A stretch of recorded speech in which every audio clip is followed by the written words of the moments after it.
Excellencies, ladies.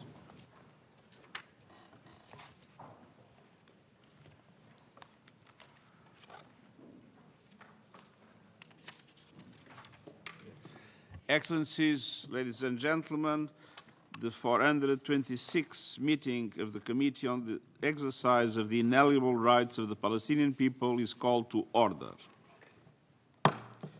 The agenda for this meeting is before the committee in document A/183/2026.L/L.1.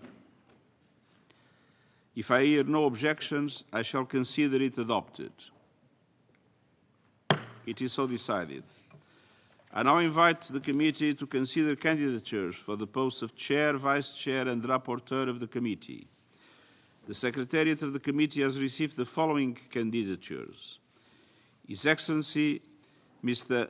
Coly Seck, Permanent Representative of Senegal as Chair. His Excellency Mr. Ernesto Soberón Guzmán, Permanent Representative of Cuba as Vice Chair. His Excellency Mr. Umar Hadi, Permanent Representative of Indonesia as Vice Chair. His Excellency Mr. Ahmad Faisal Muhamad, Permanent Representative of Malaysia as Vice Chair. His Excellency Mr. Pendapala Naanda, Permanent Representative of Namibia as Vice Chair. And His Excellency Mr. Jaime Hermida Castillo, Permanent Representative of Nicaragua as Vice Chair. Before we proceed with the elections, are there any comments or questions? If there are no requests for the floor, I shall take it that the committee approves the proposal just made and unanimously elects His Excellency Mr. Coly Seck, Permanent Representative of Senegal to the United Nations, as Chair of the Committee on the Exercise of the Inalienable Rights of the Palestinian People. I also take that the committee unanimously elects as Vice Chairs His Excellency Mr. Ernesto Soberón Guzmán, Permanent Representative of Cuba to the United Nations. His Excellency Mr. Umar Hadi, Permanent Representative of Indonesia to the United Nations. His Excellency Mr. Ahmad Faisal Muhamad, Permanent Representative of Malaysia to the United Nations. His Excellency Mr. Pendapala Naanda, Permanent Representative of Namibia to the United Nations. And His Excellency Mr. Jaime Hermida Castillo, Permanent Representative of Nicaragua to the United Nations. I understand that no nominations were received so far for the post of Rapporteur, so the position remains vacant for future nominations, and in the interim, the Bureau will make arrangements to perform that function. It is so decided. I now invite His Excellency Mr. Coly Seck to take a seat at the podium. Where do I go? You sit here. I stay here? Yes, they will come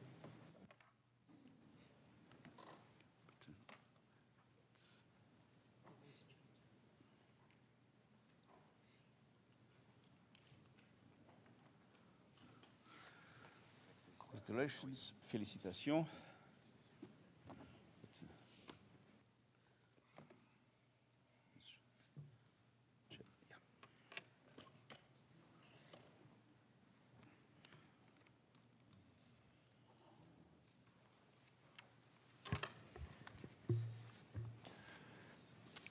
Thank you very much, Secretary-General, Excellencies, ladies and gentlemen. At the outset, I would like to thank the Secretary-General for presiding over these Bureau elections. Turning to item 3 on the agenda, I now have the distinct honor of giving the floor to Secretary-General António Guterres, who has taken the time to be with us and will deliver a statement. You have the floor, Mr. Secretary-General.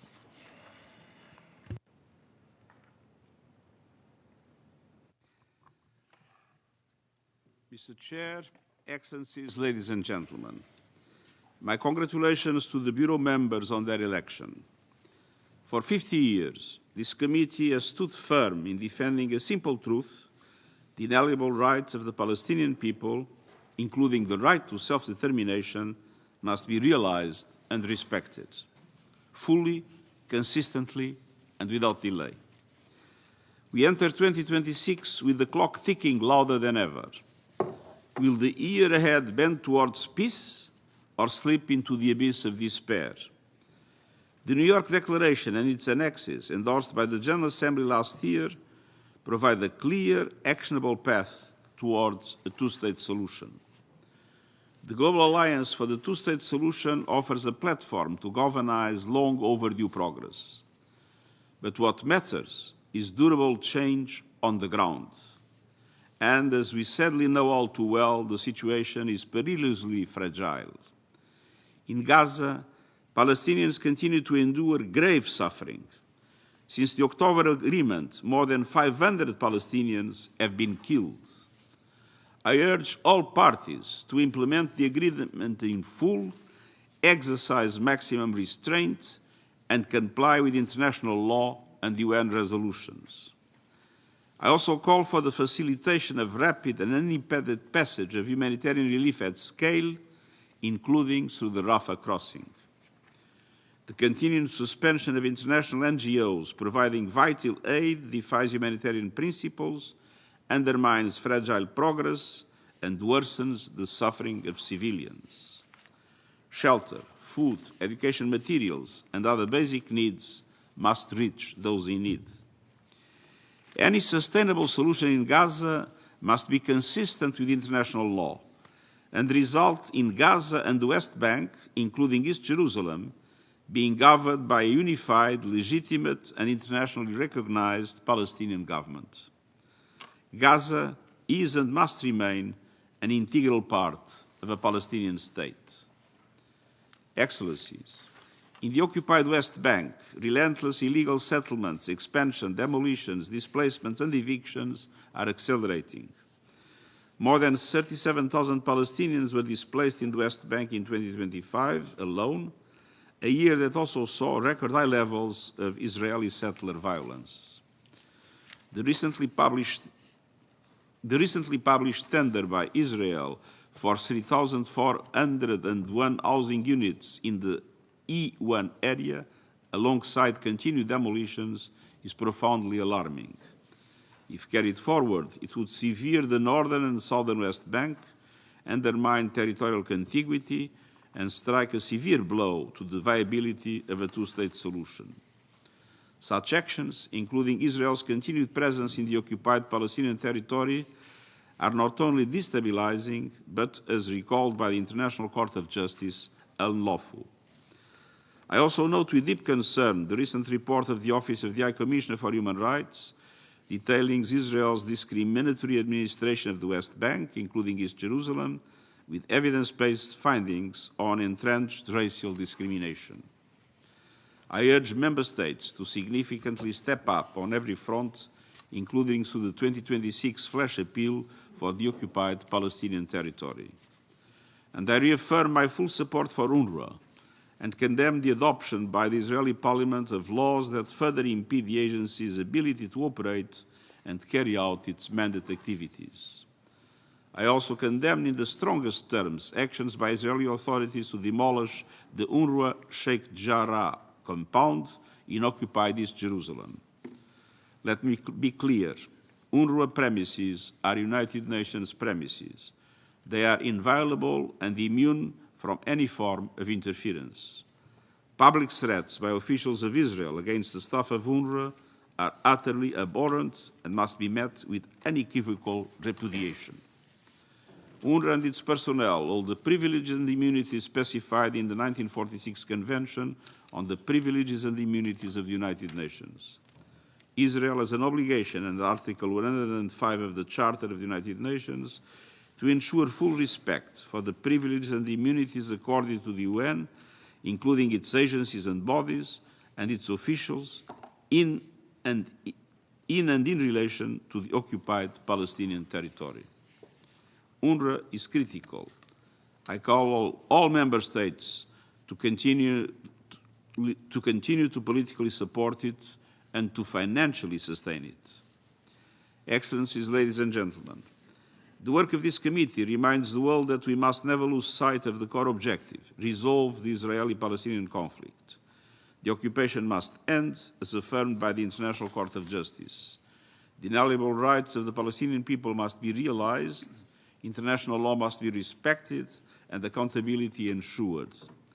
The unity, contiguity and integrity of the occupied Palestinian territory must be preserved. The path must be opened for a just, lasting peace between Palestinians and Israelis. There is only one viable route, the two-state solutions in line with international law and relevant United Nations resolutions. A solution with Israel and a fully independent, democratic, contiguous, viable and sovereign Palestinian state, of which Gaza is an integral part, living side by side in peace and security within secure and recognized borders on the basis of the pre-1967 lines, with Jerusalem as the capital of both states. I urge the international community to act with clarity, unity and determination, and I thank you. I thank the Secretary-General for his statement and the words of encouragement addressed to the committee. I would like to express our committee's sincere appreciation to you for your continued commitment to resolving the question of Palestine. Allow me now to make a statement in my capacity as chair to mark the first meeting of the committee in 2026. I'm going to switch to French. Excellence, Monsieur António Guterres.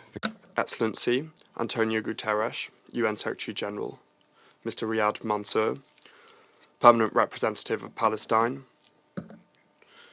Permanent Representatives, distinguished colleagues, ladies and gentlemen, at the outset I wish to express my profound gratitude, as well as the gratitude of my country, Senegal, for the trust that you have renewed in us at the head of the Committee on the Exercise of the Inalienable Rights of the Palestinian People. I wish to applaud the leadership of His Excellency Mr. António Guterres, United Nations Secretary-General, who has not tired in firmly calling out the human suffering in Gaza and in the West Bank, advocating for a solution of peace for the whole of the Middle East. This is the right time to thank him for the constant support that he's provided to the committee, exercising its mandate in this context of a liquidity crisis. I also wish to express my gratitude to the Division on the Rights of the Palestinians for their serious and essential support that they've given to the work of the committee on the promotion of the inalienable rights of the Palestinian people. Before you, Mr. Secretary-General, I wish to point to your professionalism and thank you for it.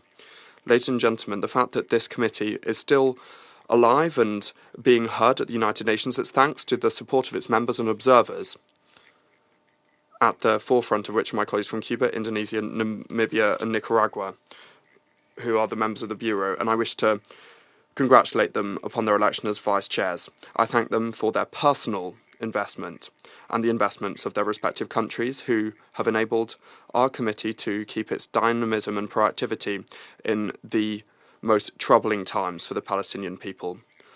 Alongside these trusted colleagues, I renew my resolute commitment to continue with a sense of responsibility and perseverance the exercise of the mandate entrusted to us.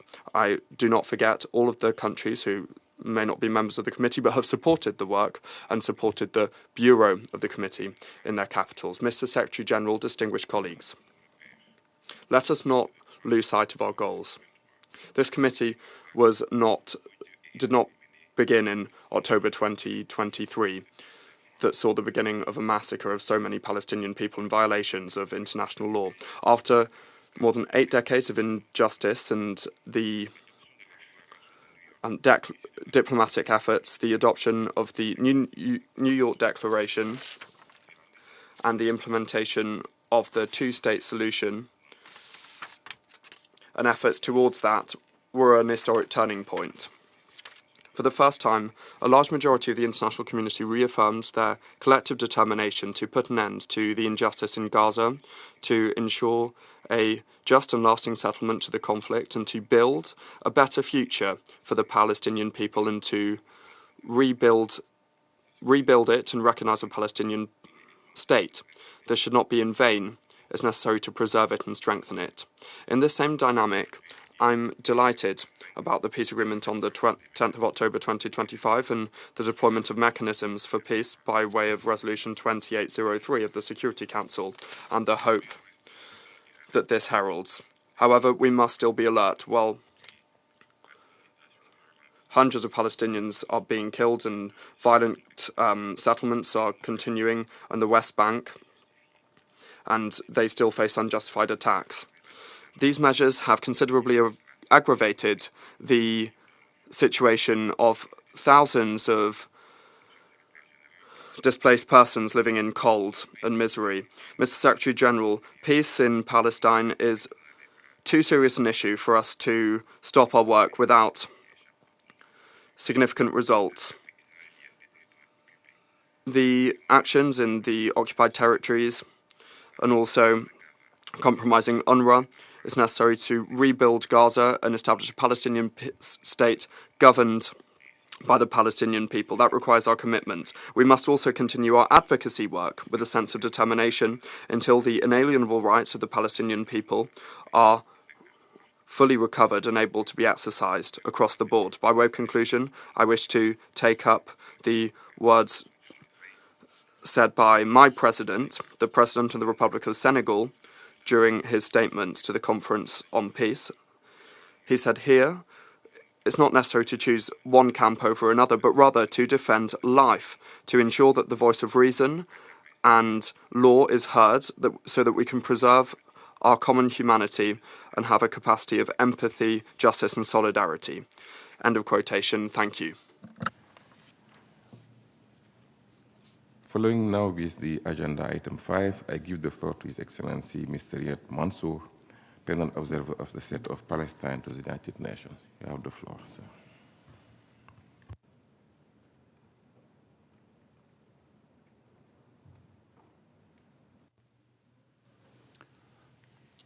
Thank you, Mr. Chairman, for giving me the floor.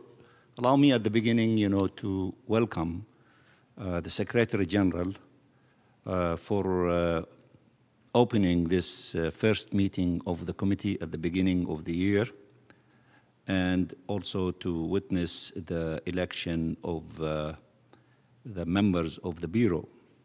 Allow me also to thank him for his statement, his principled position, his courage in not deviating from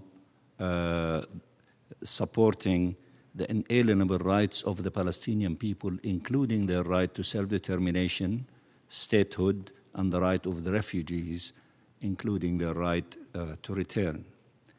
We know that your strong position, principled position, rooted in the enshrined element in the Charter of the United Nations and the defense of UN resolutions, is something that we, the Palestinian people and the leadership, admire and express our appreciation for this position of the face of the United Nations and the powerful office of the Secretary-General.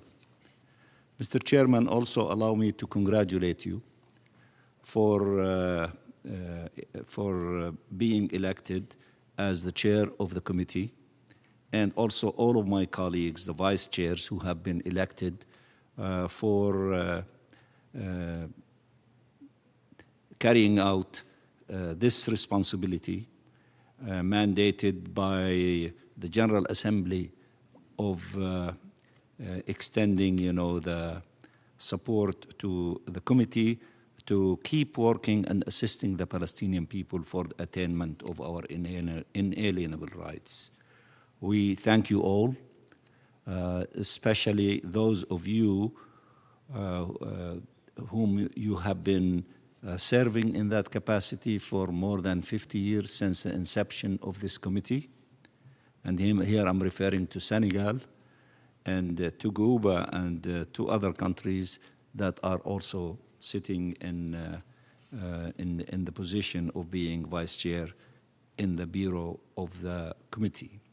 Our people will never forget the work of this committee, the governments who are in the leadership, and the support that they're giving us for the continuing our struggle for the attainment of our rights. Mr. Chairman, I gave during the few weeks, including last week, 2 statements in the Security Council, And we sent to the Secretary Council and to the SG and the PGA a number of letters updating the details of the crimes committed by Israel against our people. I don't need, really to reread these, the content of these statements or the letters, which reflect the position of the Palestinian people and their leadership. But let me just indicate that the last 2 years and few months have been so difficult in the history of the Palestinian people because of the large number of casualties that we endured and the pain that we went through, losing 72,000 of our people, not counting those who are still under the rubble. Large number of them are children, and having more than 171,000 injured, and some of them with permanent losses of their limbs and parts of their bodies. And the entire population of the Gaza Strip have been displaced so many times and still enduring suffering, including of what happened 2 days ago, in which the Israeli occupying forces breached the ceasefire and killed in one day 31 Palestinian civilians, including children, women, and other people. And we sent a letter to that effect to you, Mr. Secretary General, and to members of the Security Council. Now, this pain that we are still enduring is accompanied with the pain of displacement in the West Bank of more than 40,000 people, according to UN information, particularly from refugee camps in Jenin and Tulkarim, and the pain of the violence of the settlers, terrorist settlers, supported, by the Israeli army in attacking our people and the villagers and destroying their properties, threatening their lives, and the announcement of further expansion of settlements, which is illegal according to the ICJ opinion, and the threat of annexation, demolitions of homes, and all of the crimes that they have been committing against our people. So this saga is continuing, but our people are resisting, and they are fighting for their rights, supported by international law, supported by principles enshrined in the Charter of the UN, self-determination, the inadmissibility of the acquisition of land by force, upholding international law. These principles enshrined in the Charter, they are our principles, they are the principles of all of us, and we will continue to defend them because our rights are rooted in these principles that humanity adopted since the creation of the United Nations about 80 years ago. Now, for us, of course, we welcome the ceasefire, and we worked with all parties that worked for the agreement on the ceasefire, including the US administration. But the ceasefire has to be permanent. It should not be fragile. Israel should not continue to go and to kill our people as they wish in the Gaza Strip and in other parts of the occupied Palestinian territory. It has to be permanent. Humanitarian assistance has to be allowed to reach all corners of the Gaza Strip to address the needs of our people. And humanitarians, including the United Nations, including UNRWA, should be allowed to continue carrying their mandates and their responsibilities in this regard, which we salute them for sacrificing their lives in order to save the lives of the Palestinian people. And also we need to allow for the acceleration of providing temporary housing for the Palestinian people so they stay close to their properties to move into the stage of the reconstruction of the Gaza Strip. The request of 200,000 units of temporary housing, as our government requested, and as also the Committee of Technocrats is requesting, is a concrete step that is needed in order to help our people to stay in our land and not to be pushed out of the Gaza Strip as the current Israeli government is trying to do. And to open the Rafah crossing and all crossings, the Rafah crossing for people to enter Gaza and to leave Gaza without restrictions and without number limitations to push people out and not to allow them to return. And we want to see the beginning of the withdrawal of the Israeli forces to be out completely of the Gaza Strip. These elements, which were reflected in the first phase of the President Trump plan, reflected in Resolution 2803, we want all these elements to be completed fully, and we welcome the entrance to the second phase. But in the second phase, we want to highlight that we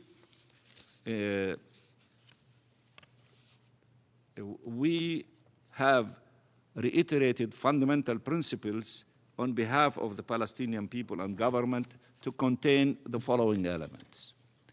Gaza is an integral part of the occupied Palestinian territory and of the State of Palestine, as affirmed by the Security Council and the General Assembly. So Gaza is not a piece of land that is hanging in the air for anyone to grab it. It belongs to its people. It belongs to the Palestinian people. The West Bank, including East Jerusalem and the Gaza Strip, constitute a single territorial unit.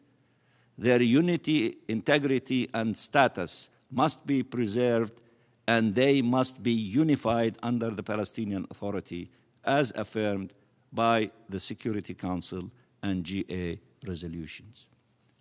Israel must fully and without delay withdraw from the Gaza Strip, as affirmed by the Security Council. This is essential for the success of any international stabilization force. Israel is confessing its aims to transform the yellow line into a border and to partition and annex Gaza, and continues to pursue the forced displacement of its population. This must end. There must be one independent and sovereign Palestinian state, one government, one law, and one legitimate security force across the Palestinian territory. These principles are fully consistent with three core tenets articulated in President Trump's plan: no forced displacement, no occupation, and no annexation. So as we are entering the second phase, we would be not losing sight from the political horizon, which was reaffirmed in a historic document adopted by the global leaders in the summit in New York on 22nd of September, and adopted the New York Declaration.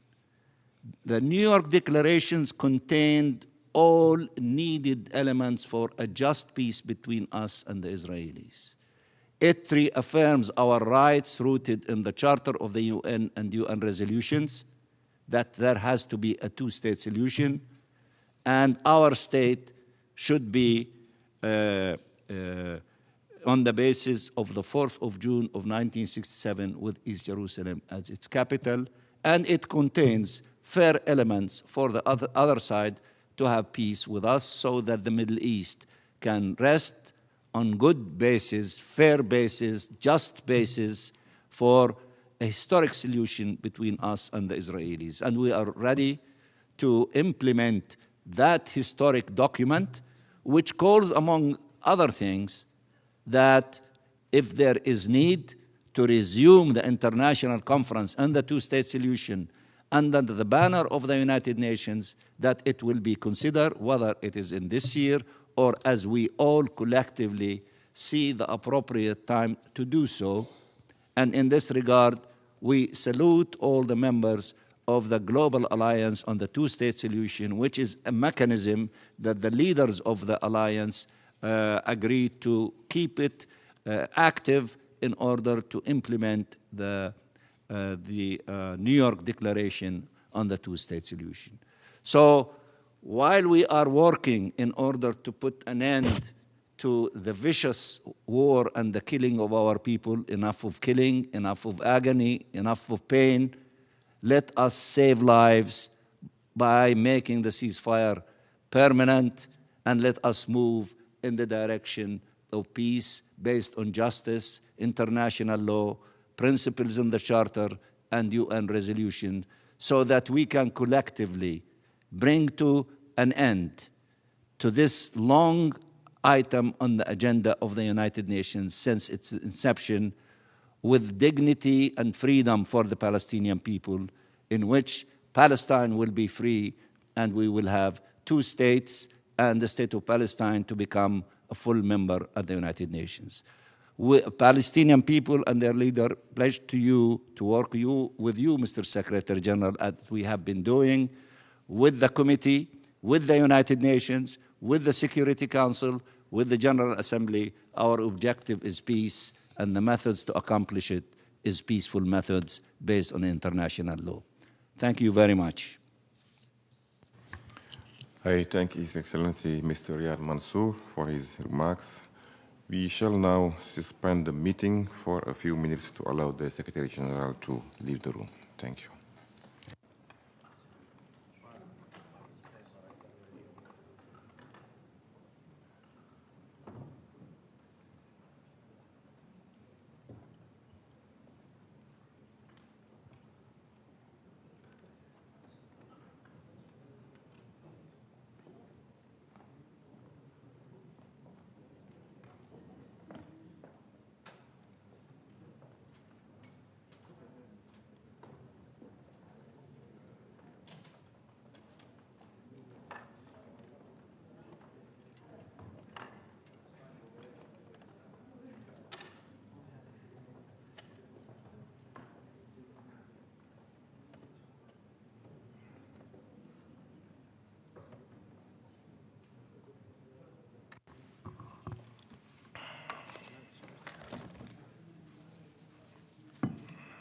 Excellencies, ladies and gentlemen, let's now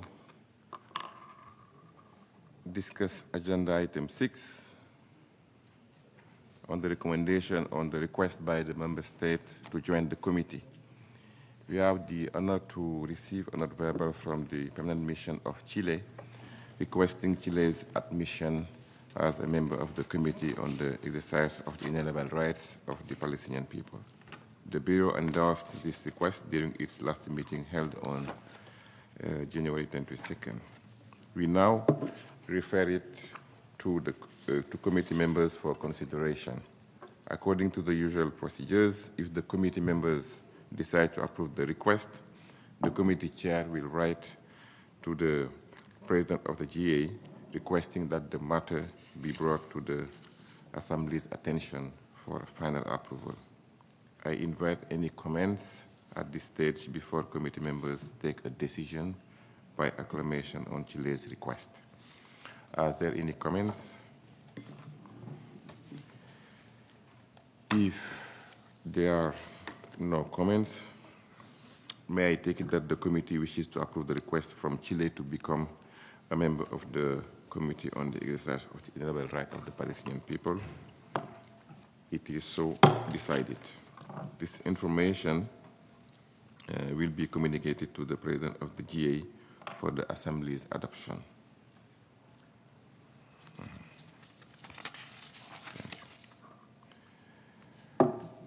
May I now give the floor to His Excellency Mr. Claudio Ernesto Carrido Melo, permanent representative of Chile to the United Nations.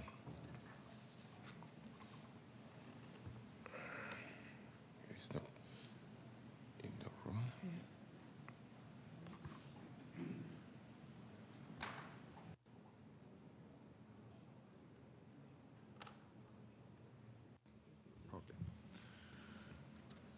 Excelencia, distinguidos delegados, señor presidente. Your Excellency, distinguished delegates, ladies and gentlemen, Chile recognises the work of the Committee on the exercise of the inalienable rights of the Palestinian people and the sustained commitment of its member states to the search for a just and lasting solution to the conflict. Chile, what's more, appreciates its constant commitment to the promotion and defence of the inalienable rights of the Palestinian people, in particular the right to self-determination, independence and sovereignty.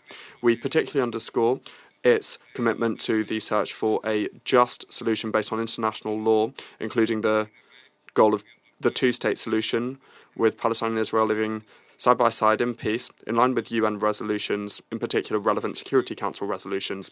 We also underscore its work for unification and cooperation with civil society, strengthening capacities and institutional support to uphold the rights of the Palestinian people in addition to the organisation of meetings that are of high interest to the international community, making a fundamental contribution to multilateral efforts to move towards lasting peace in the region.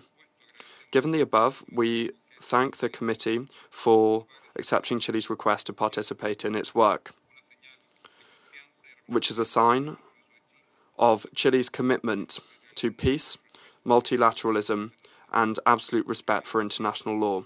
Our country maintains an independent, constructive position focused on dialogue, a multilateral approach to achieve a lasting peace in the region.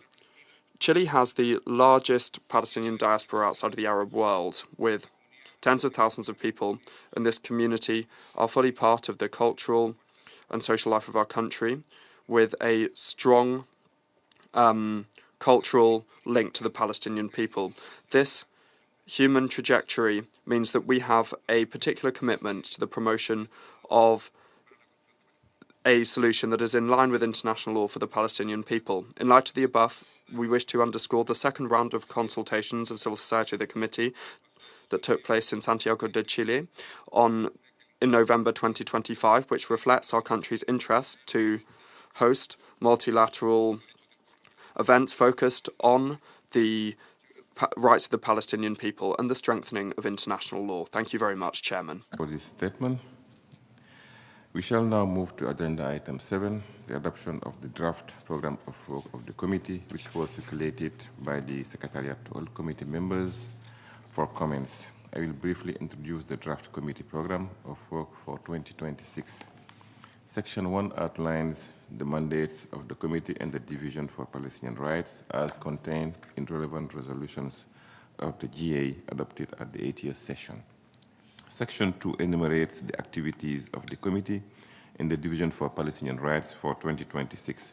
In particular, the Committee under this section will continue to engage member states and regional organizations with influence on the question of Palestine, including members of the Security Council. Priorities will be centered around 4 main aspects of the mandate. First, mobilization of the diplomatic community, including under subsection A, action at UN headquarters, observance of the International Day of Solidarity with the Palestinian people, and advocacy at regional and international meetings. Respond to GA requests to commemorate the anniversary of the Nakba and fielding of delegation visits abroad. Subsection B focuses on raising awareness on the question of Palestine, including conferences and events, the publications program, the website United Nations Information System on the question of Palestine, delegation visits, and responding to the GA request for information and data on the question of Palestine. Subsection C highlights the committee's cooperation with intergovernmental organizations, non-governmental interparliamentary organizations, as well as United Nations system entities. Finally, subsection D informs about the planned capacity building program for staff of the government of the State of Palestine. Section 3 refers to the practice of continuing the review and assessment of the program of work activities carried out annually. The program of work was crafted to enable greater flexibility during implementation and to accommodate events on the ground. Excellencies, ladies and gentlemen, we rely on your continued commitment to ensure the successful implementation of the committee's 2026 program of work and the fulfillment of its mandate. I now open the floor for any comments you may have before the draft. Are there any comments? If there are no comments, may I take it that the committee wishes to approve its program of work for 2026? It is so decided. We are now going to hear from two guest speakers who will be briefing us remotely on the situation faced by humanitarian actors in the OPT. Members and observers of the committee will have the opportunity to ask questions or make their comments after these briefings. Our first speaker is Mr. Michael Contet, Director of the UNRWA Representative Office in New York, who will be briefing us remotely on the situation faced by the agency. Mr. Contet, you have the floor. Merci, Monsieur le Président. Thank you, Mr. Chair, Excellencies, ladies and gentlemen.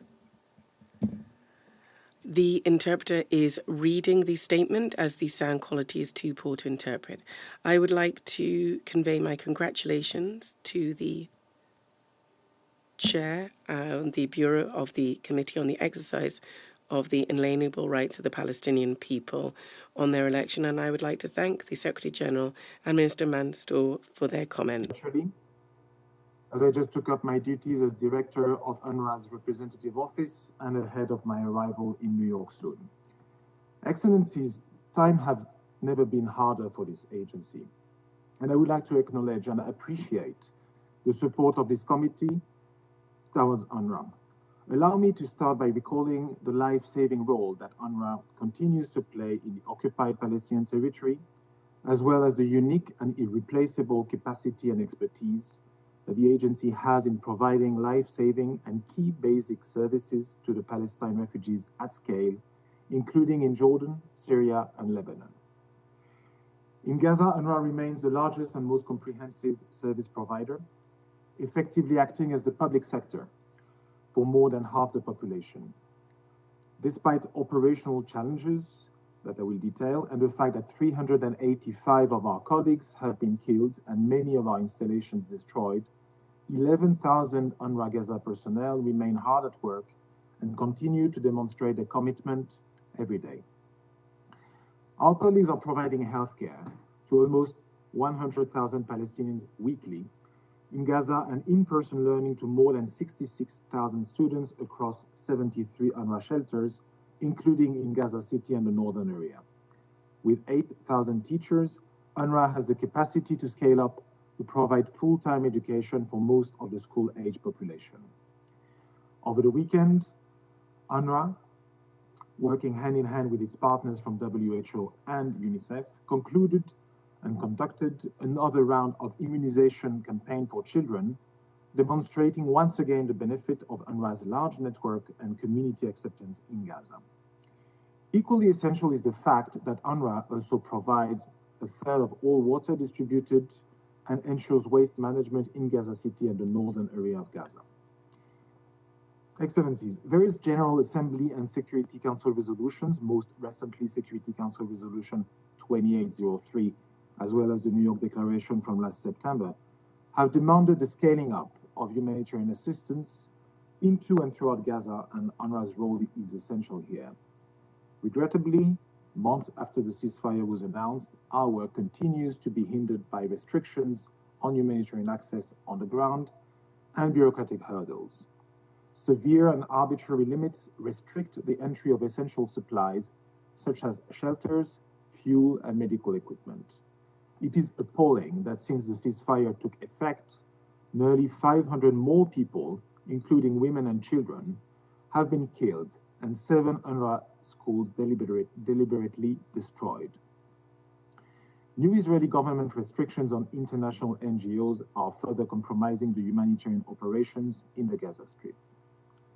In the occupied West Bank, including East Jerusalem, legislation passed by the Israeli parliament in December 2025 extended the scope of existing anti-UNRWA laws adopted the year before, forcing the cutting off of water and power supplies to UNRWA facilities, including health and education buildings.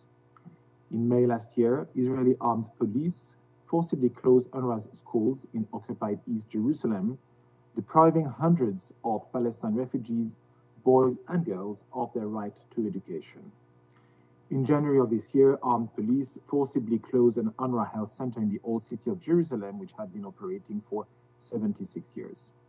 And another shocking measure was the almost complete destruction of UNRWA's Sheikh Jarrah compound in occupied East Jerusalem by the Israeli authorities using bulldozers on 25 January.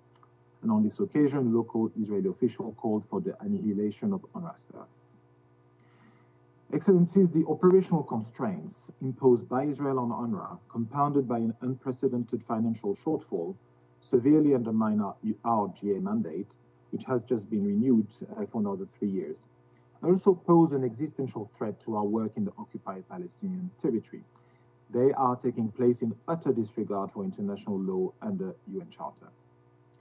In the 22 October 2025 advisory opinion, the International Court of Justice, the ICJ, stressed that safeguarding UNRWA's mandate and operations was required under international law, vital to the survival of millions of Palestinians, and essential to a political solution. The ICJ also restated Israel's obligation as occupying power to support and facilitate the work of UNRWA and lift restrictions. And the General Assembly endorsed the ICJ ruling in December of last year. Excellencies, despite continuous attacks on UNRWA and efforts to strip Palestine refugee women and men of their refugee status, it must be restated that the rights of Palestine refugees exist separate from UNRWA. Under international law and General Assembly resolutions, including Resolution 194, which was adopted in 1948, a year before UNRWA was even created, these rights would endure irrespective of the existence of the agency. The actions against UNRWA have included a large-scale dis- and misinformation campaign, and the repeating of allegations that have already been proven wrong or unsubstantiated, including by the world's highest court, or have been addressed, continues to form the backdrop for reduced or increasingly conditioned financial contributions. And this reduction, combined with the suspension of funding by two major donors, has left a gaping hole in the finances of the agency to this day. Last year, the steady implementation of austerity and cost control measures amounting to $150 million and strict cash flow management ensured payment of staff salaries until the end of last year, but these cost-cutting measures have reached their limits. The projected income in 2026, including in the first quarter, is far too low to absorb the large deficit from 2025 and to deal with essential operations. The estimated shortfall for the year is $220 million, amounting to 40% of the funds required for basic operations, including paying our local staff who directly deliver UNRWA services to beneficiaries. And as a result, the Commissioner General was compelled to take the difficult decision to implement, as of this month, a reduction in UNRWA's service delivery working hours by 20% in all 5 fields, with salaries of area staff adjusted accordingly. This was a measure which was taken as last resort to preserve the agency and its mandate. Excellencies, last December, the General Assembly voted to renew UNRWA's mandate, continuing to entrust the agency with assisting and protecting Palestinian refugees, pending a just and lasting resolution to their plight. However, allow me to reiterate the statement made by Commissioner General Lazzarini to the 4th Committee last November, and where he underlined that the renewal of the mandate needed to be accompanied by Member States' provision of adequate financial resources across all fields and sustained political support to safeguard UNRWA's operations. And the agency is reaching a breaking point at a time when its services are more needed than ever. And the members of this committee can play a critical role, including through consultations with members of the Board of Peace. UNRWA therefore appeals for the support by the international community on 4 areas. First, ensure the lifting of restrictions imposed by the government of Israel on UNRWA's operations and facilitation of the agency's relief efforts in the occupied Palestinian territory, as required by international law in line with the latest ICJ advisory opinion. Second, support the protection of the rights of Palestine refugees in line with GA Resolution 194.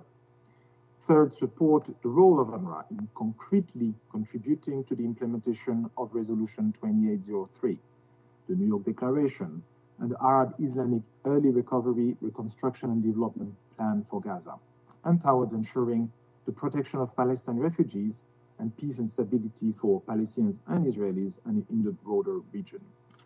And finally, help UNRWA secure urgent and adequate funding to sustain our operations in all 5 fields. Je vous remercie, Monsieur le Président. Thank you very much, Mr. Contet, for your very important briefing on the challenges faced by UNRWA. We congratulate you on assuming this new responsibility and wish you best of luck. It is now my pleasure to welcome Mr. Itay Epshtain, Special Advisor with the Norwegian Refugee Council. You have the floor, sir. Thank you, Chair. Greetings from Jerusalem. I'm grateful for the opportunity to address you today on the systematic deregistration and administrative constriction of international non-governmental organizations operating in occupied Palestinian territory. And I'm equally grateful to the committee for raising this matter of utmost concern during the Security Council open debate on the question of Palestine last week. It goes to the heart of international humanitarian law and the integrity of multilateral cooperation in support of the Palestinian people. Allow me to begin where international law itself requires us to begin, with consequences for civilians and for the humanitarian system that exists to protect them.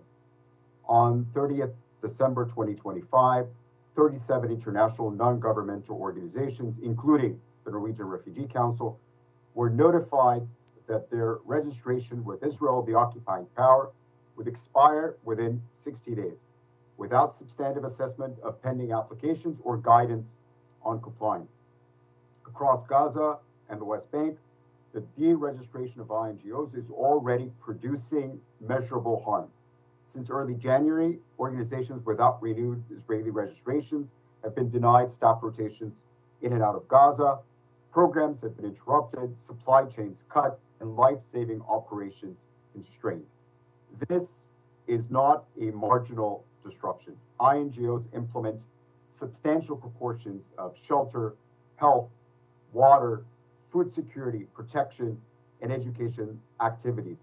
They operate through UN coordination system with the host government of Palestine, in partnership with Palestinian NGOs, and with UN agencies, including UNRWA, and within donor-validated compliance frameworks. When INGOs are impeded, humanitarian delivery does not simply slow down, it fractures.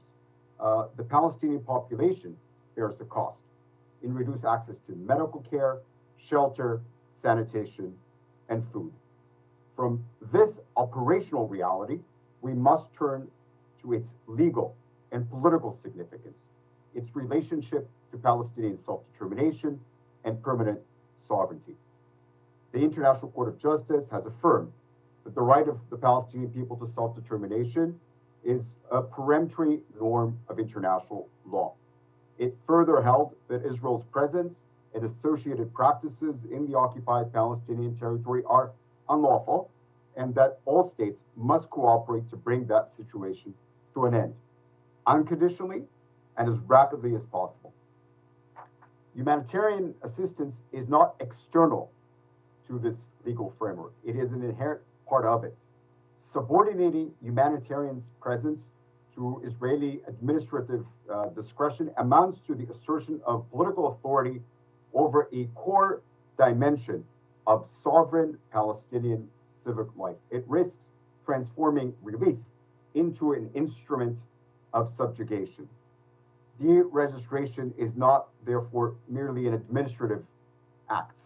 It is part of a wider architecture of domination over Palestinian territory and the Palestinian people. A genuinely technical system intended to facilitate the presence of INGOs invited by the State of Palestine would be rule-bound and reasoned. The existing framework exhibits none of these attributes. Central to this system imposed by Israel is the demand for comprehensive national staff lists and detailed response plan. This requirement has been presented as a security measure. In reality, it functions as a coercive instrument within a wider regime of control. INGOs are legally unable to comply due to binding data protection privacy laws, donor contractual obligations, and labor protections.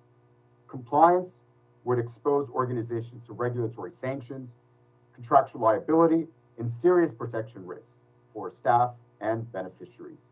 Refusal is therefore not political defiance, it is a legal obligation. From the standpoint of international law, this situation is indefensible. The International Court of Justice has reaffirmed, most recently in the October 2025 advisory opinion, that where the civilian population is inadequately supplied, Israel, as the occupying power, is under an unconditional obligation to agree to and facilitate humanitarian relief. This obligation is one of result, meaning acceptance of our presence, and conduct, active facilitation on the part of Israel. It cannot be subordinated to political preference. Article 63 of the Fourth Geneva Convention, invoked by the court, guarantees the continued operation of relief societies subject only to temporary and exceptional security measures. Systematic deregistration, political vetting, and structural obstruction fall far outside this narrow exception.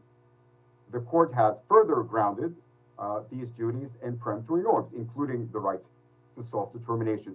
To put this in other words, Palestinians have a right to request and receive aid, and impartial humanitarian organizations enjoy a corollary right to provide.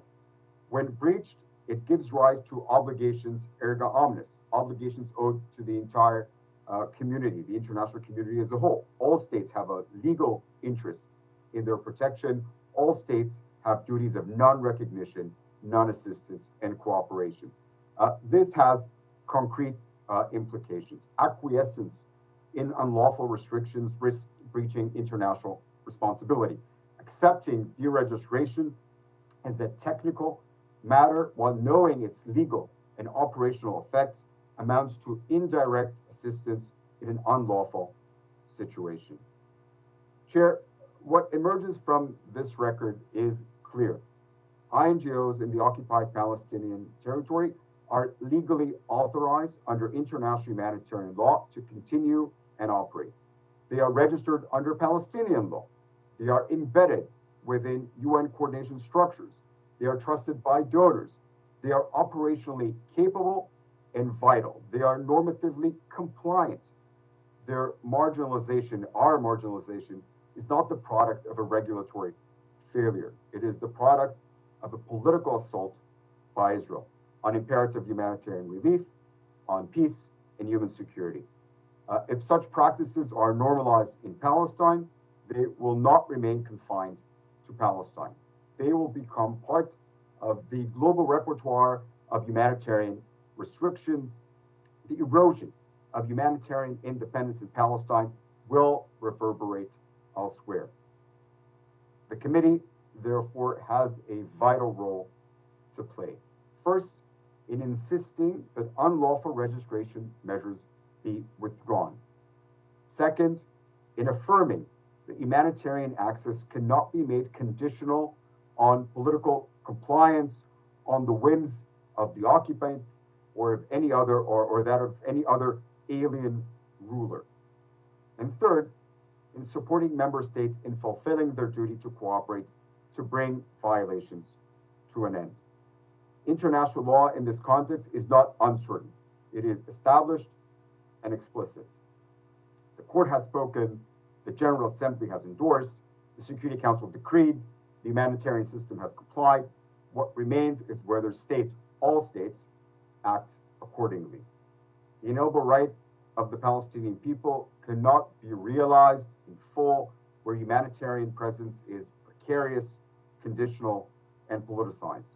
Palestinians are entitled to assistance that is independent, protected, and governed by law rather than external custodianship or profit. This is not a matter of charity. It is a matter of legal obligation. I thank you. Thank you very much, Mr. Epshtain, for this alarming briefing on the situation of NGOs on the OPT. Let me now give the floor to Mr. Saman Zia Zarifi, Executive Director of the NGO Physicians for Human Rights, to briefly speak on their newly published report on reproductive rights in Gaza, destroying hope for the future, reproductive violence in Gaza. You have the floor. Thank you, Mr. President, Your Excellencies. After the brutal attacks on Israel on October 7th, subsequent Israeli military operations in Gaza have caused massive devastation and displacement. And beginning early in the conflict, humanitarian actors and civil society raised significant concerns about the likely impact on the health and survival of pregnant women and infants, two groups that have been granted specific protection during armed conflicts. Physicians for Human Rights, working with the Global Human Rights Clinic at the University of Chicago Law School, examined the impact of attacks on health and restrictions on food and medical supplies on women of reproductive age, including those trying to conceive, as well as pregnant, postpartum, and lactating women and newborns from January to October 2025.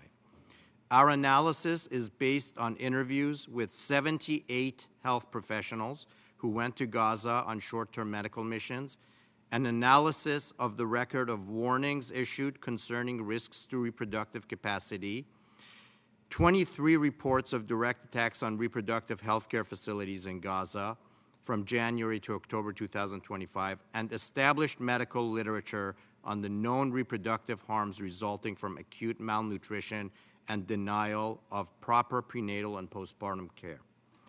Our report affirms the earlier findings of the UN Commission of Inquiry and presents new evidence of the continued and worsening harms of the conflict on pregnant and postpartum women and infants from January through October 2025. Our report analyzes how the health impacts of three factors: one, the attacks on healthcare facilities; two, restrictions on humanitarian aid; and three, acute malnutrition, have translated into violations of the rights of women and infants in Gaza and constitute reproductive violence under international law. We urge recommendations and actions along the lines of what you have heard already to ensure that people in Gaza receive adequate medical care and nutrition assistance, as well as accountability and justice. The available evidence presents a dire situation.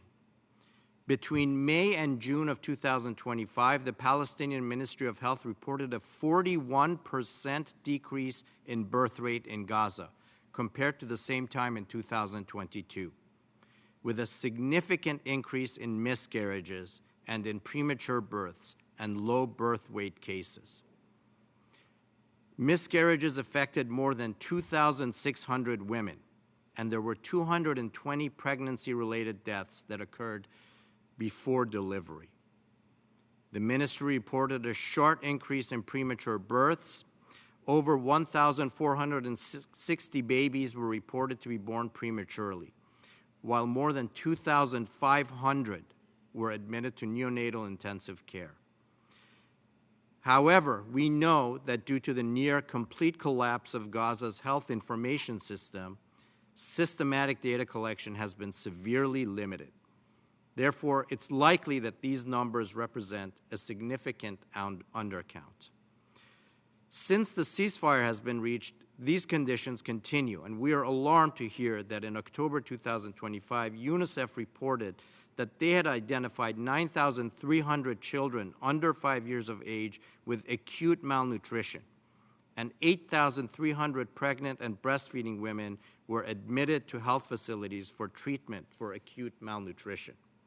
Today, a fragile ceasefire is being tested by ongoing violence, but there has been no meaningful steps to accountability for reproductive violence or any other violations of international law in Gaza.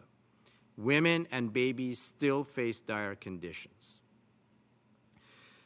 Let me give some specifics.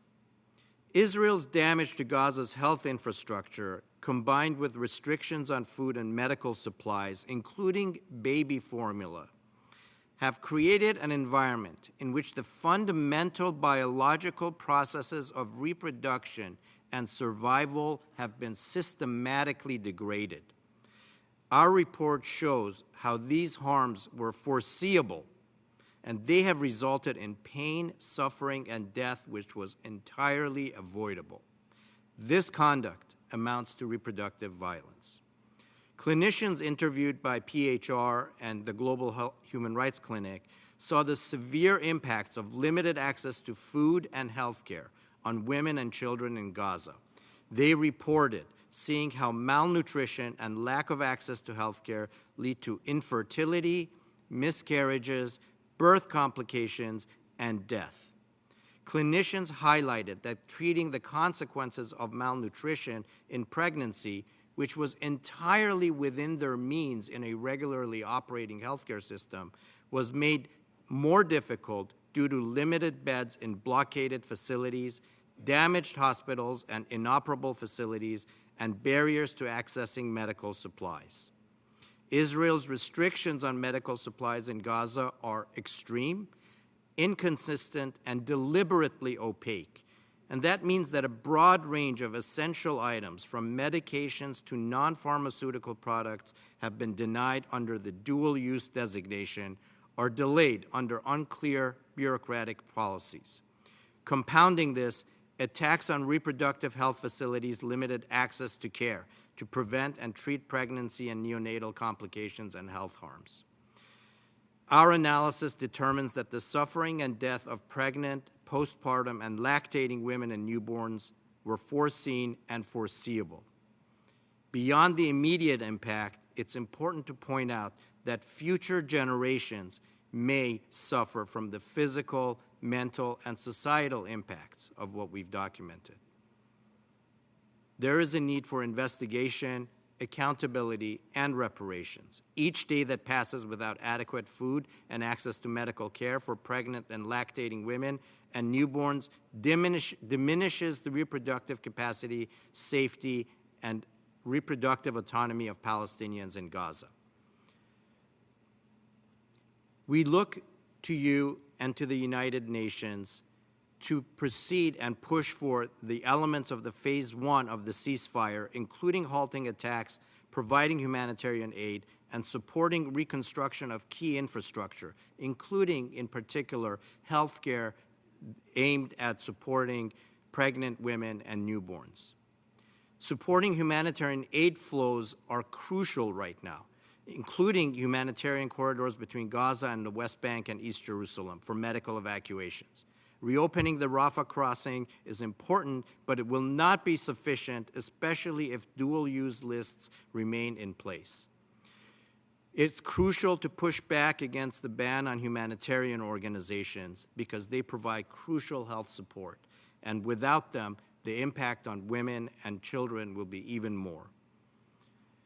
And we ask for strengthening the implementation of UN Security Council Resolution 2286 to protect health facilities and personnel, investigate attacks on healthcare, and hold perpetrators of these violations accountable. Thank you very much for your time.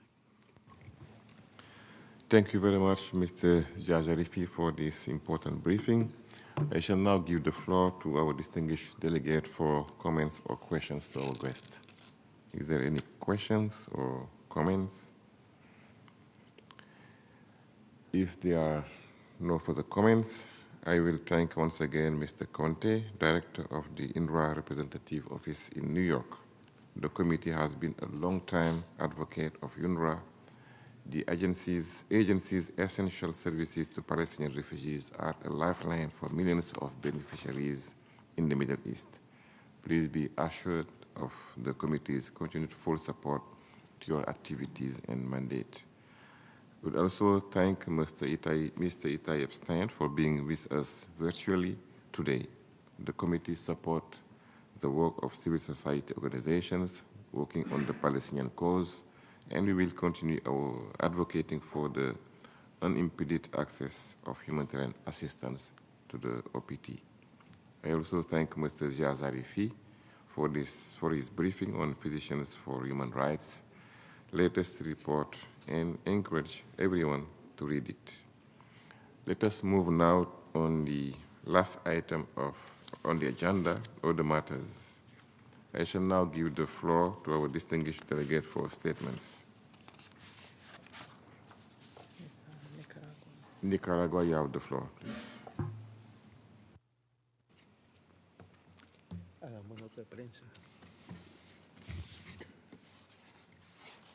Buenos días. A very good morning. Chairman, distinguished members of the committee, Nicaragua wishes to express its most heartfelt gratitude to member states for the trust that they have vested in you as chair of the committee. This honours our historic commitment and strengthens our determination to continue to work with all of you in our search for a just and lasting peace for the Palestinian people. Our congratulations are also extended to the other members of the Bureau upon their re-election. Our fraternal gratitude to our brother, the Chair, Coly Seck, for his leadership capacity and his stewardship of this meeting, who is extended to our Vice Presidents from Cuba, Indonesia, and Namibia, and the personnel of the Division on Palestinian Rights for the ongoing commitment and dedication to fulfill the mandate of the General Assembly for Palestine. Our gratitude is also extended to Chile for their request to become a member of our committee. Mr. Chair, our solidarity with Palestine has deep roots. Since our popular Sandinist revolution, Nicaragua has had a firm and coherent commitment to support the inalienable rights of the Palestinian people, for self-determination, for an independent and sovereign state within pre-1967 borders, with East Jerusalem as its capital, and for all of the refugees to be able to return home. In each and every forum possible, we have called out the genocide, the military occupation, the colonial expansion of settlements, and the regime of Israeli apartheid that oppresses the Palestinian people. Today, we reaffirm this tradition of dignity and diplomatic coherence. Chairman, we thank Mr. Michael Contet for the briefing provided to the committee. Nicaragua condemns the systematic campaign of bullying and harassment that Israel has undertaken against the UN agency UNRWA. Recent attacks and demolitions of UNRWA facilities by Israel are more evidence of Israel's complete disregard for the United Nations, for international humanitarian law, and for all resolutions of this organization. This irresponsible behavior, which is state terrorism, is the result of decades of covering up impunity and military and political support provided by Western countries to Israel, that now is delivering a machinery of warfare that destroys everything in its wake. UNRWA is a crucial humanitarian agency that guarantees life, providing education, healthcare, and vital assistance to more than 5 million Palestinian refugees. We call for an immediate halt to this act of aggression, and we call upon the international community to protect UNRWA, to guarantee its operational capacity and its financing without any political preconditions. We also appreciate the detailed and eloquent briefing provided by Dr. Itay Epshtain of the Norwegian Refugee Council. His rigorous assessment of the legal implications and humanitarian implications of the occupation of forced displacements and the destruction of civilian infrastructure provide us essential documentation so that this committee and the whole world can understand the magnitude of the ongoing disaster. We thank him for his clarity and we thank him for his commitment to the truth. Chairman, to conclude, Nicaragua reaffirms its support to the Programme of Work for 2026 and the efforts of this committee to make headway to help to deliver the inalienable rights of the Palestinian people. Nicaragua will continue to work with a sense of determination and in a spirit of collaboration alongside all members of this committee so that it can fulfill its mandate to achieve justice. To our Palestinian brothers and sisters, we will continue to support you with all of the love and support we have always had for you. On your long march towards freedom and the end of the occupation, terror, and oppression in the Middle East. Thank you very much. I thank the distinguished ambassador of Nicaragua, and I now give the floor to the distinguished representative of Malaysia. Thank you, Chair. At the outset, Malaysia expresses deep appreciation for its reappointment as the Vice Chair of the Committee of the Exercise of the Inalienable Rights of the Palestinian People, or CERP. We thank the briefers for their comprehensive updates on the latest developments in the OPT.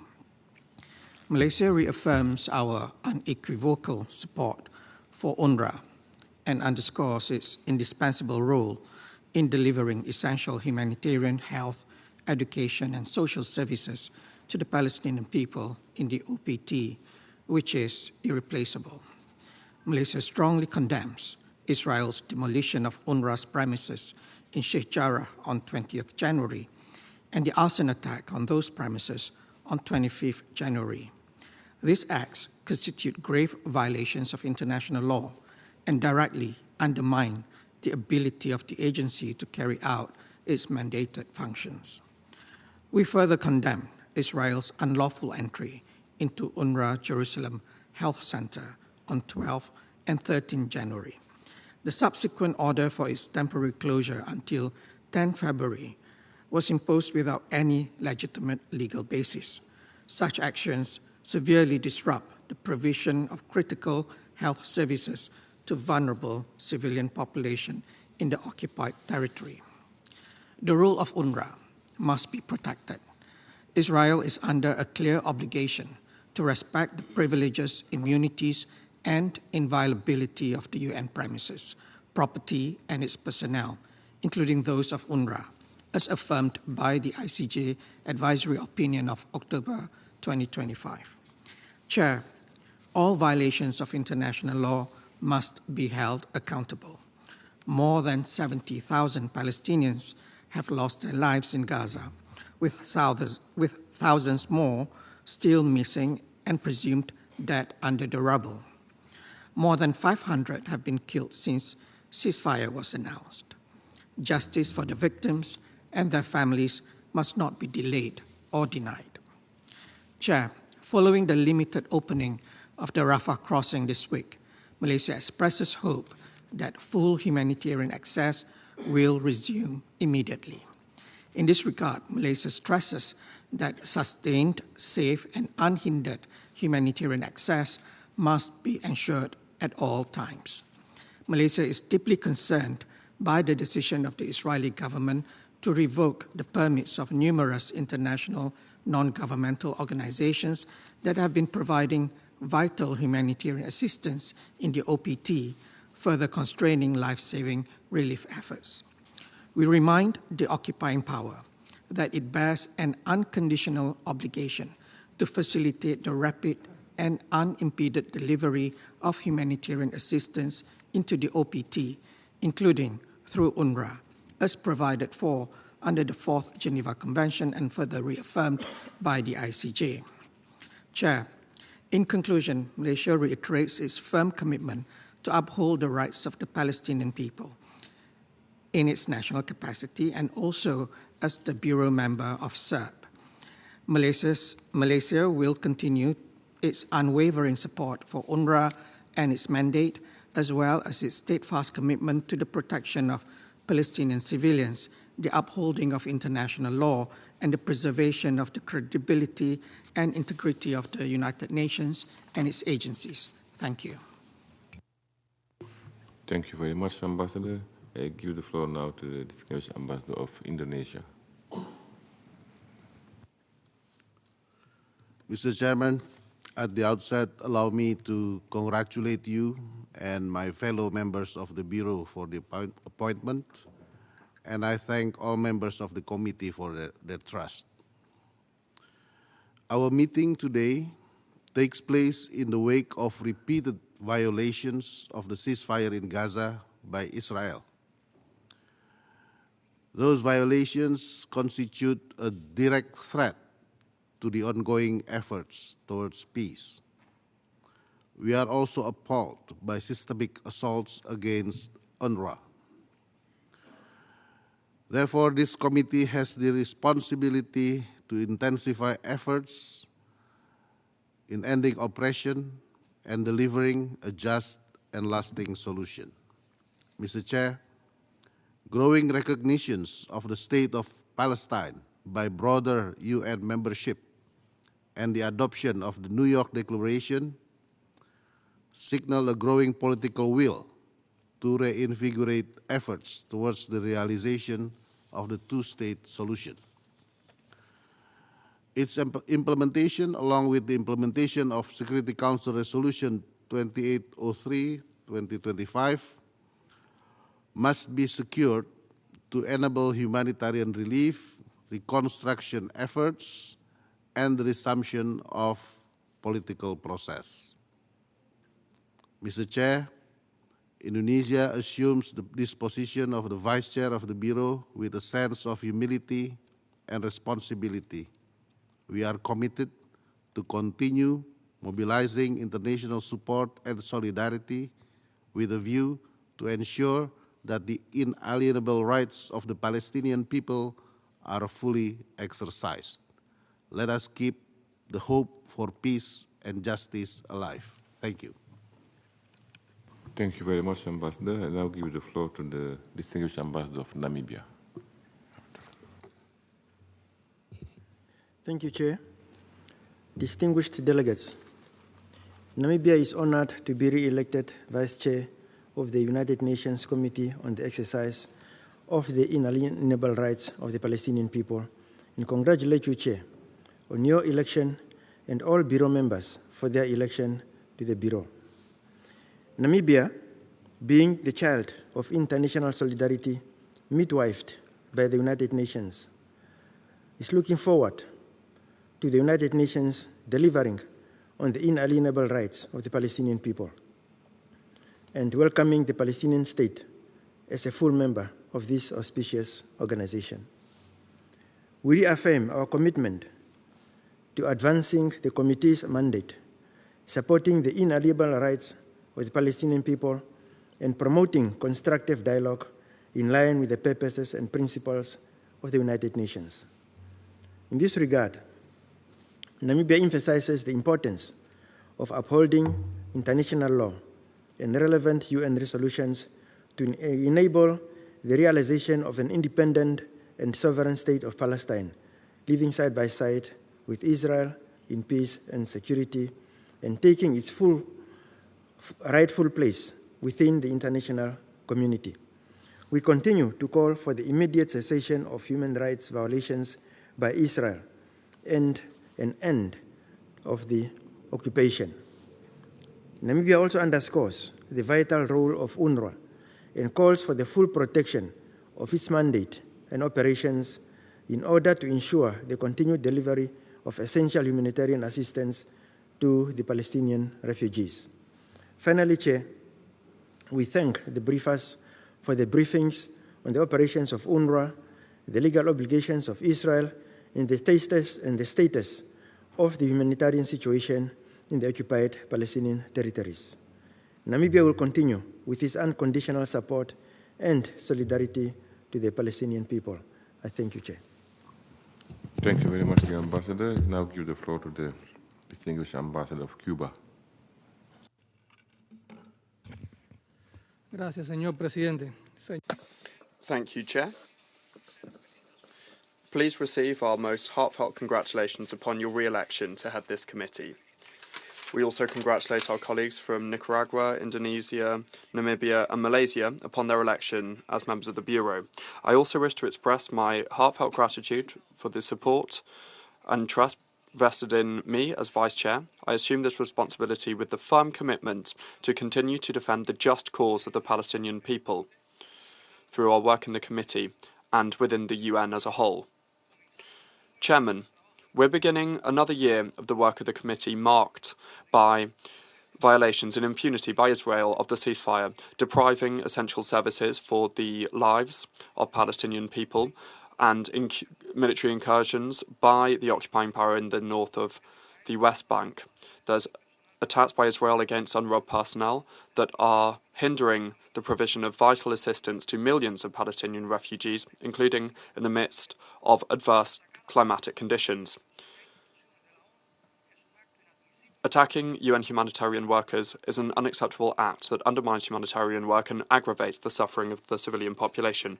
Hospitals, schools and homes have become rubble. The lack of drinking water, medication, food and energy are perpetuating the collective punishment of the Palestinian people. The humanitarian situation that affects the Palestinian population without a doubt requires urgent actions on the part of the international community. Entire families have been expelled from their homes, have fallen victim to forced displacement, where their right to live on their own land is being denied. It's time to put an end to injustice and put an end to more than 7 decades of occupation, attacks, abuse and exclusion. All illegal and settlement practices of Israel on Palestinian territory, including the apartheid system that's being imposed, must halt immediately. The responsibility for the genocide against the Palestinian people falls directly with the Israeli government and has benefited from the complicity and political, financial, military and diplomatic support of the United States. Today, as a result of the application of the damaging doctrine of the United States of peace through strength, the Middle East and the entire world are going through a period of profound instability.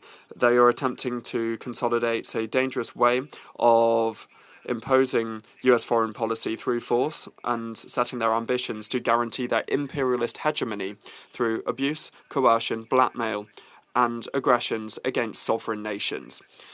This irresponsible projection of the current US administration runs through the Middle East, dangerously imperiling international peace and stability. Recent events in Latin America and the Caribbean, including the military escalation against Cuba, which we fully reject, are testament to this. Chairman, true peace cannot be built upon the violation of the most basic rights of a people, including their right to self-determination and their right to have an independent and sovereign state. We will not flag in continuing to advocate for a broad, just and lasting solution to the Israeli-Palestinian conflict based on a two-state solution within pre-1967 borders, with East Jerusalem as its capital, that ensures that the refugees have the right to return. The immediate admission of Palestine as a fully fledged member state of the United Nations is something that we must act on and is an essential act for a people that have experienced the worst crimes inflicted against the human race. For Cuba, which is a staunch defender of the sovereignty and independence of peoples, launches an appeal for the inalienable rights of the Palestinian people. This is a matter of principle.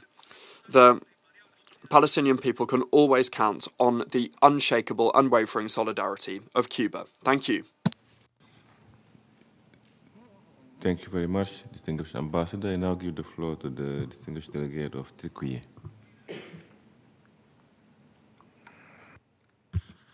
Mr. Chair, Excellencies, ladies and gentlemen, I have the honor to address the first meeting of the Committee on the exercise of the inalienable rights of the Palestinian people this year.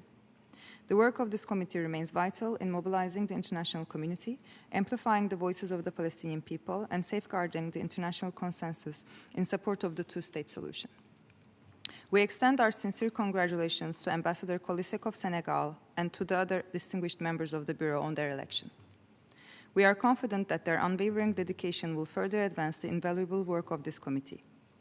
Excellencies, first and foremost, we welcome the establishment of a ceasefire in Gaza. Turkey calls for full and faithful implementation of the ceasefire arrangements, including Security Council Resolution 2803 and the President Trump's 20-point plan. In this regard, we strongly condemn Israel's attacks on the Gaza Strip on 31st January and its continued violations of the ceasefire. These attacks, conducted at a time when the peace process in Gaza has entered its second phase, threaten international efforts aimed at establishing calm and stability. We reiterate the need to ensure that Israel complies with all provisions of the peace plan, particularly the preservation of the ceasefire and the unhindered delivery of humanitarian aid to Gaza. Turkey, together with the Group of Eight, has joined the Board of Peace, as set out in the comprehensive plan to end the Gaza conflict and endorsed by the Security Council Resolution 2803. This decision is based on our objectives aimed at consolidating a permanent ceasefire, supporting the reconstruction of Gaza, and advancing a just and lasting peace grounded in the Palestinian right to self-determination and statehood in accordance with international law, as set out by the Foreign Ministers' joint statement of 21st January. Second, we wish to acknowledge the important milestones achieved in 2025 toward advancing the two-state solution. The high-level conference on the two-state solution convened in the General Assembly last July represented a significant step forward. Turkey was honored to co-chair Working Group 6 on preserving the two-state solution. The adoption of the New York Declaration by the General Assembly reaffirmed the commitment of the international community to the two-state solution. These developments were followed by a heads of state level meeting in September, during which 11 new countries recognized the state of Palestine. We welcome these new recognitions and encourage others to follow suit. We also wish to see Palestine admitted as a full member of this organization. Excellencies, colleagues, the situation in the occupied West Bank remains deeply alarming. Turkey strongly condemns Israel's continued expansion of illegal settlements, extremist settler violence, and actions that violate the historical and legal status quo. This includes Israel's ongoing attacks on UNRWA. Israel's decision to ban UNRWA's activities in the occupied Palestinian territory is a blatant violation of the international law. We condemn this decision, as well as further actions taken by Israeli authorities in recent weeks against UNRWA premises in the occupied East Jerusalem. The West Bank, including East Jerusalem, which has been under Israeli occupation since 1967, is the territory of the State of Palestine. We stress that Israel has no sovereign rights in these territories and that any application of Israeli law or measures seeking to alter the legal status of United Nations premises are without legal effect. In this regard, we recall the ICJ ruling of 19 July and advisory opinion of 22nd October and call upon the occupying power to comply fully with international law. Excellencies, despite decades of struggle, the Palestinian people continue to be denied their inalienable rights. This persistent denial undermines the prospects for a just and lasting peace in the Middle East and the credibility of the international system. We reiterate our commitment to a political solution based on the two-state vision and pre-1967 borders, with East Jerusalem as the capital of an independent, sovereign, and geographically contiguous state of Palestine. Turkey reaffirms its readiness to actively support all efforts aimed at achieving a comprehensive political settlement. Thank you. I thank the distinguished representative of Turkey and give the floor to the distinguished representative of Venezuela. In French, thank you very much, Chairman. Now in Spanish, Chairman, please allow us, first of all, to congratulate you, sir, and the rest of the members of the Bureau upon your recent election. You can certainly count on the full support of our delegation to your efforts to advance towards the achievement of the mandate that this important committee has been entrusted with now for more than half a century. Chairman, the Bolivarian Republic of Venezuela is participating in this meeting and took note of the briefings from UNRWA, the Norwegian Refugee Council, and Physicians for Human Rights. This meeting is taking place after we suffered from a crime of aggression. Today, we are not only talking from the position of historic solidarity we've always had with the Palestinian people, but rather from our own experience that obliges us to fight with increasing strength against crimes of war, against crimes against humanity, apartheid, against forced displacements, against genocide, and against the Nakba, the ongoing Nakba in occupied Palestinian territories. On the 3rd of January 2026, for the first time in more than 200 years of independent life, the Venezuelan people were subject to an illegal, armed, unprovoked and totally unjustified attack perpetrated by the government of the United States of America that resulted in the murder of more than 100 men, women, civilians, military servicemen in the early hours of the morning, and that led to the kidnapping of our head of state and government, President Nicolás Maduro Moros, and the First Lady Cilia Flores de Maduro. What happened exactly 1 month ago was also a crime against peace in the midst of a wave of trampling of international law that we are witness to today, as well as the dismantling of the UN and institutions established to protect our people from war. It wasn't the first crime, but without a doubt it won't be the last either. That's why, more than ever, we must fight against impunity on the part of the aggressors. This is an inescapable duty. The use of force, the use of coercion, the use of aggression to subject entire peoples. Today, there is no room for ambiguity. We risk becoming witness to the law of the jungle. Otherwise, we can work together to uphold the rule of law. That's why Venezuela launches an appeal of the members of the committee to act in the second direction. Chairman, whilst we're discussing these issues here in this room, in the Gaza Strip, entire families are still sleeping in the midst of ruins. Mothers are trying to protect their children from cold and fear. Boys and girls know no other reality than siege, hunger, and the noise of bombing. That's why, for the Venezuelan people who lost their loved ones during the attacks of the 3rd of January, violence is not a political abstraction, but rather an open wound. That's why we insist on putting an end to the ceasefire. We insist rather that the ceasefire that does not protect civilian populations, that does not guarantee unhindered humanitarian access, that does not put an end to the siege or occupation, and that is persistently violated by the occupying power, cannot be considered as a step towards true peace, and certainly not lasting peace. It's a fragile pause that has already claimed more than 500 innocent victims in the midst of a tragedy that has been perpetuated now for too long. In the West Bank, we are seeing the continuation of relentless violence, and also in East Jerusalem, illegal settlements that are spreading, Palestinian communities being displaced, homes demolished, armed settlers acting with impunity, children being detained, families uprooted. These are not isolated facts, but rather part of a systemic policy that seeks to impose a fait accompli through force, and a systemic policy that seeks to destroy the viability of the two-state solution.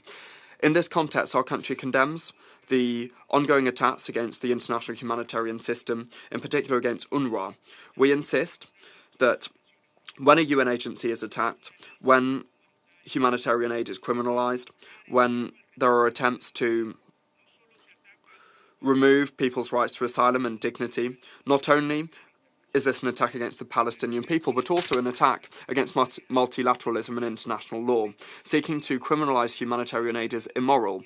It disregards international law and is equivalent to the collective punishment of the Palestinian people. Chairman, the Committee on the Exercise of the Inalienable Rights of the Palestinian People today has an historic responsibility. Its mandate is not a symbolic one. It's a moral obligation for a people that have spent decades waiting for international justice to be served. Venezuela reaffirms its full support to the mandate of the committee and the programme of work that was recently adopted. We support all efforts geared towards putting an end to Israeli occupation, to demanding accountability and mobilising international solidarity that translates into concrete actions, especially to put an end to the use of force, to military power being placed above human life, and on the other hand to also move towards admitting the State of Palestine as a fully fledged member of our organisation. This would be an essential step towards justice and peace, as well as an affirmation of the inalienable right of the Palestinian people precisely to self-determination. We also reiterate our unshakable solidarity to the Palestinian people and our support to a sovereign, independent and viable Palestinian state based on pre-1967 borders with East Jerusalem as its capital, in line with international law, relevant resolutions of the United Nations, and we also advocate for a solution that guarantees Palestinian refugees' right to return. Chairman, today, from Venezuela, we say with a sense of conviction that shared pain must be turned into a shared fight. The memory of victims must become a demand for justice. Defending Palestine is tantamount to defending the UN Charter, defending human dignity, defending the right of all people to live in peace without aggression or imposition. Free Palestine, may she be independent and sovereign. Thank you very much, Chairman. I thank the distinguished representative delegates of Venezuela for his statement. If there is no further statement, I would now like to inform you about recent and upcoming activities of the committee in 2026. But before I proceed, I wish to thank committee members and others for their strong show of support at the events organized in observance of the 2025 International Day of Solidarity with the Palestinian people, held in New York on November 25th, with events organized around the world and the solidarity messages sent by heads of state and government. On December 2nd, the General Assembly adopted with overwhelming member states' support a resolution on and the peaceful settlement of the question of Palestine, demanding that Israel, the occupying power, comply strictly with its obligations under international law and to bring an end to its unlawful presence in the occupied Palestinian territory. On January 28, during the Security Council open debate on the situation in the Middle East, including the Palestinian question, the committee reiterated the illegality of Israeli settlements and the associated settlers' violence in the occupied Palestinian territory. The committee also voiced serious concern over Israel's decision to revoke permits for dozens of international NGOs, a move that hampers their ability to continue operating in the occupied Palestinian territory and restricts access to essential assistance. The full text of the statement is available on the UNSPAL site that can be accessed at www.un.org/UNSPAL. Turning to upcoming activities, I would like to inform you that in March, the committee will hold an event on the margins of the annual session of the Commission on the Status of the Woman. Further information will be shared in the coming weeks. The event shall take place on March 18 from 10 to 1 in Conference Room 6. I encourage all of you to attend this important event. Are there any other matters to be raised? If there are no other matters to be discussed, we will adjourn the meeting. The meeting is adjourned, and thank you very much.